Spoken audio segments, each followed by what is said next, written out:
Are you a beginner in Golang and feeling a bit lost when it comes to implementing interfaces from different packages? You're not alone. Today, we're going to simplify this process and help you understand how to effectively use interfaces across your projects. I totally get it. Trying to manage interfaces in separate packages can be confusing, especially when you're just starting out. Many developers face this challenge, and it's completely normal to have questions.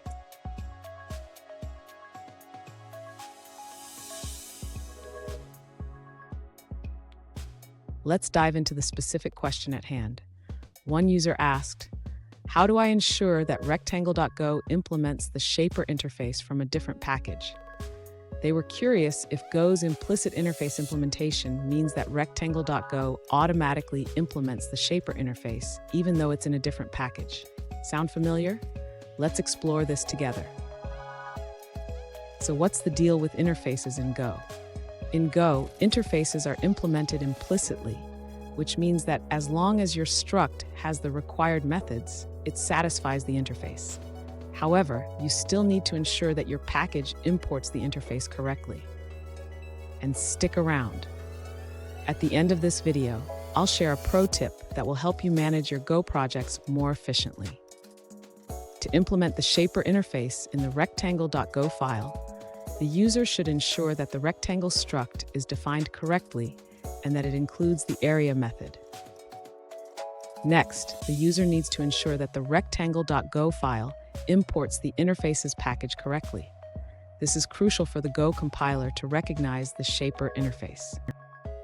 Now, the user should check if the rectangle struct implicitly implements the shaper interface.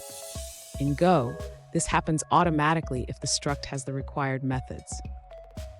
Finally, the user can test the implementation by creating an instance of the rectangle struct and calling the area method to see if it works as expected. Fun fact, did you know that the Go programming language was created at Google in 2007? It was designed to be simple and efficient, making it a favorite among developers for building scalable applications. Now let's look at the answers provided by other users. An alternative approach suggests testing your implementation by creating a function that accepts the shaper interface. You can then pass a rectangle to this function to verify that it correctly implements the interface. If the rectangle does not implement the shaper interface, you'll receive an error message indicating that the area method is missing. This ensures that your implementation is validated. Here's the pro tip I promised. Always keep your interfaces organized in a dedicated package.